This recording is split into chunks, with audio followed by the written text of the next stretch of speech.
If you've ever watched a family implode in slow motion, imagine that, except it's your sister's baby shower, everyone's drunk on mimosas, and you're the one holding the grenade.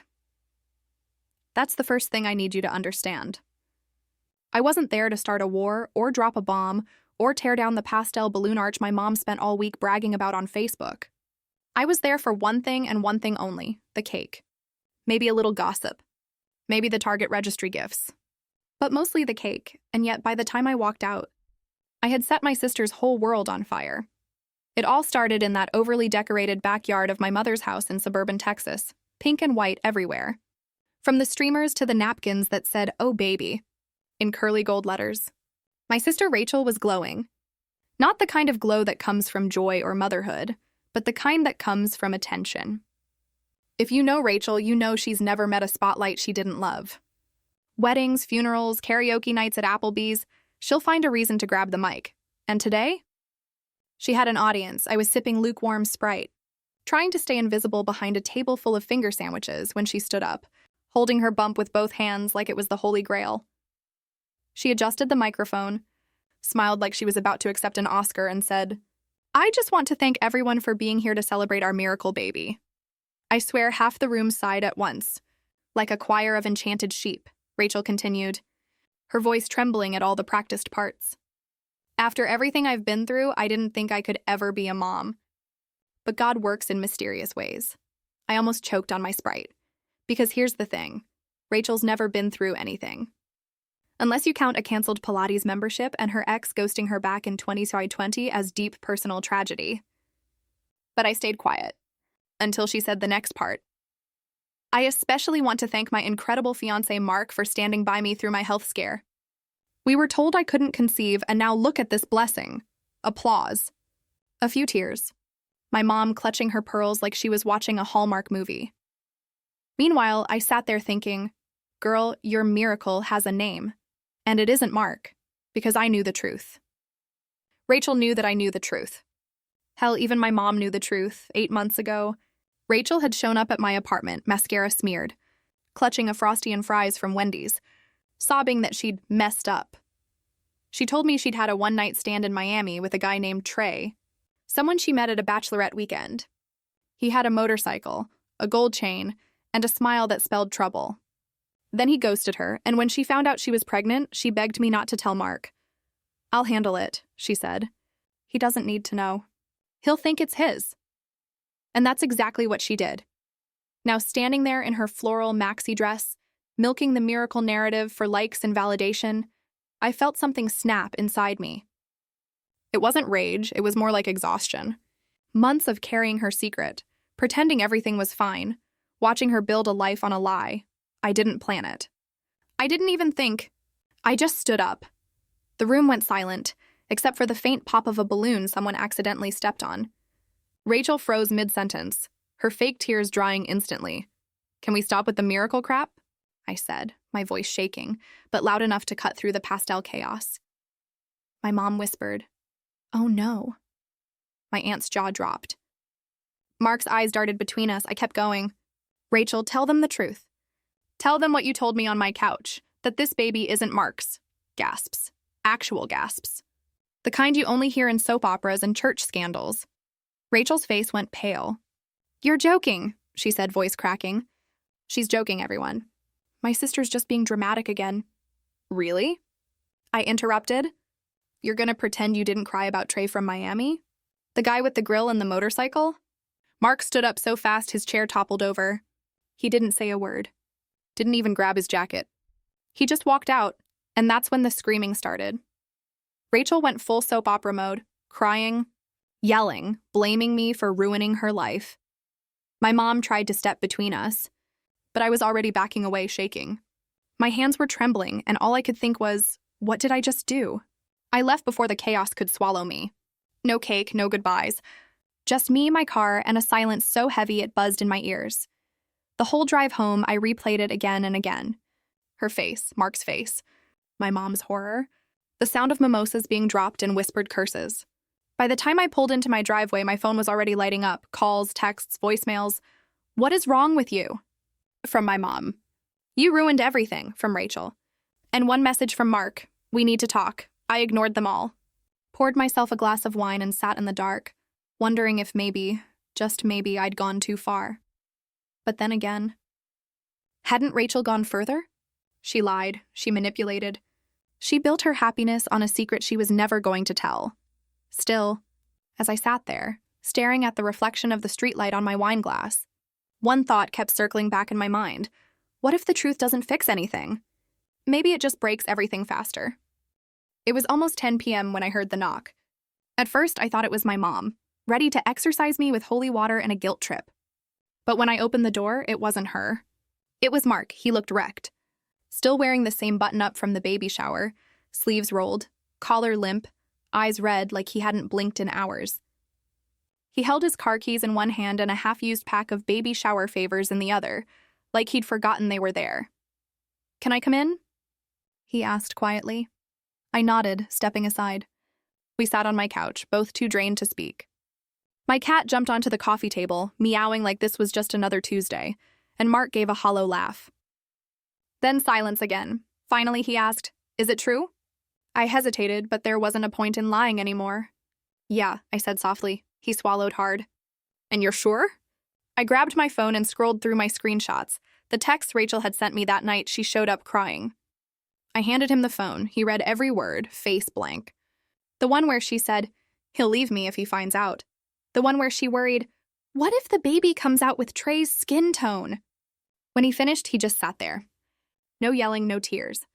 Just that heavy silence of someone realizing their whole future was a lie. Then he said quietly, "I turned down a promotion for her. A transfer to Seattle. She said she wanted to be close to family during the pregnancy." I didn't know what to say. He stayed another 10 minutes, then stood up. "Thank you," he said, voice breaking. And then he was gone. I watched him leave from the window, taillights fading into the dark. My chest felt tight, not proud, not relieved, just hollow. I poured another glass of wine and told myself I'd done the right thing, but it didn't feel like it. The next morning, my phone blew up again. Rachel had posted a picture of her baby bump on Facebook. The caption? "Surround yourself with people who lift you up, not tear you down. Miracles are real. The truth will always prevail." The comments were full of hearts and hashtags. "Stay strong, mama. You don't owe anyone an explanation. Cut the negativity, queen." I almost threw my phone. Rachel had flipped the entire narrative, painting me as the jealous, bitter sister attacking her miracle moment. And the worst part? People bought it. My DMs turned into a circus. "Wow, can't believe you'd do that to your own sister. You must be miserable. Karma's coming for you." So I leaned into it. Posted a vague Instagram story. Some people lie for years just to protect their image. I'm done being their cover. Within an hour, Rachel blocked me. My mom texted, "I'm begging you to stop." My uncle dropped a emoji. My cousin Jenna sent popcorn gifts. Family chaos in digital form. Then, out of nowhere, Mark texted me again. Just 2 words, "Thank you." For a second, I thought that was the end of it. Mark knew the truth. Rachel was furious. I'd done my moral duty. Case closed. But 3 days later, he texted again. I scheduled a paternity test. "It's next Friday. Want to come?" I stared at the screen, confused. What did he mean come like? What, moral support? Emotional referee? At first I typed, "Bro, seriously?" Then deleted it. Then I wrote, "You don't need me there." Deleted that too. Finally, I just sent, "Sure, part of me wanted closure. Part of me wanted to see it all the way through." And yeah, maybe 10% of me wanted to watch Rachel's fantasy crumble for real this time. Friday came. We met in the parking lot of a little clinic wedged between a vape shop and a Subway. Mark looked even worse than before, unshaven, exhausted, barely holding himself together. "She still says it's mine," he muttered. "Of course she does," I said. "What else can she say?" He gave a humorless laugh. "She told people you faked the screenshots. That you photoshopped them. Said you used AI. I almost choked. She said I deep-faked her cheating?" Mark nodded. "She's desperate." I laughed so hard I had to lean on the car. "You think I had time to CGI her panic texts while eating Frosty fries?" He almost smiled. Almost. Inside, the clinic was too clean, too quiet. The kind of silence that hums in your ears. Mark went in first, then came back out looking empty, like he'd left a piece of himself in there. We sat in the waiting room while a nurse avoided eye contact, pretending she didn't know we were living a full reality show in front of her. Then Rachel called. The phone buzzed again and again. By the fourth time, Mark answered. "Put it on speaker," I said. He did. Rachel's voice came through, sharp and desperate. "Mark, please. This is insane. You're humiliating me. You're humiliating us." Mark stayed silent. "This is our baby," she said. "You promised to be there no matter what. You said family doesn't quit." There was a pause. Then her tone changed, cold, venomous. "And you," she snapped, meaning me. "I hope you're happy. You ruined this family. I couldn't help it." "Nah, Rach, you did that when you let a guy named Trey finish inside you at a Miami Marriott." Dead silence. Then a click. Call ended. Mark laughed. For the first time since all this started, he really laughed. It was short, bitter, but real. "She really said Marriott?" He said. "Yeah," I smiled. At least she picked a mid-tier chain. We both laughed until it hurt. For a second, it felt like breathing again. He dropped me off at home afterward. Didn't say much. Just, "Thanks for coming." I watched his Prius drive away and felt that same weird mix of sadness and relief. I didn't want to be part of this anymore, but I knew I wasn't out of it yet. A week later, I got a text. A picture of a lab report. 3 words circled in bold. Not the father. Mark followed it with one final message. "I'm moving to Seattle next month. Starting over. Thanks for being the only one who told me the truth." I sat there for a long time, just staring at those words. Maybe it wasn't a happy ending, but it was an honest one, and in this family, that's rare. For about a week, it was quiet. Too quiet, the kind that doesn't mean peace, just a storm catching its breath. Then it started. My aunt sent a Facebook message. "Honey, I don't want to take sides, but your sister's really hurting. Maybe apologize?" Apologize. Right. Because in this family, truth is the crime, and silence is the virtue. By that weekend, Rachel had gone full PR mode. She posted a healing journey reel, slow piano music, her walking barefoot on the beach, a pastel quote over the footage. "Sometimes God removes people so you can find yourself again." Cue the comments. "Stay strong, mama. God's got you. Cut out the toxic energy." And then, the one that made my jaw clench. "You deserve better than family who betray you." Rachel liked it. I didn't comment. Didn't share. Didn't bite. But my mom did. She commented. "Proud of you both. Family love always wins." Both. She said both. Like we just had a little sisterly misunderstanding, not a public DNA implosion. 2 days later, Mom called. "Can we talk?" she asked in that too soft voice she uses before dropping emotional grenades. I sighed. "About what?" "Rachel's coming over Sunday. We're doing dinner." "I want you there," I laughed.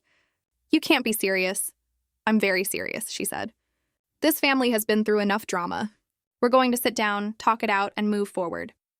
"Mom, she lied for years. She tried to ruin my reputation.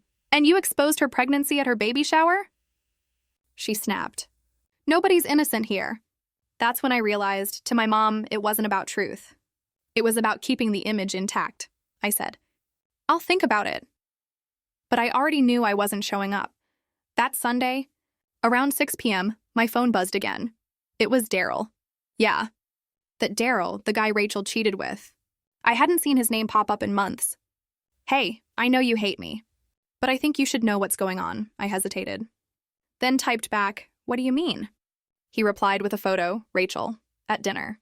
My mom, my aunt, my cousin, all smiles. And next to her, Mark. I nearly dropped my phone. I texted back, "That's impossible." He moved to Seattle. Daryl sent another text. She begged him to come. Said she wanted closure. I stared at that photo for a long time. Rachel looked radiant, glowing even. Like she hadn't detonated her whole life. And Mark, he looked calm, too calm. The next morning I got a call. It was Mark. "Hey," he said.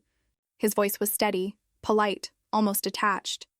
"I just wanted to let you know we talked last night." I didn't answer. She apologized, he continued. Said she was scared. Said it was a mistake. She wants to try co-parenting. I almost laughed. "Co-parenting what, Mark?" The test said he cut me off. She's still pregnant. She says she doesn't know who the father is. But I'm helping anyway. I froze. You're what? She needs support. I'm not getting back together with her. I just can't leave her like this. I wanted to scream. Instead, I said, you don't owe her anything. He sighed.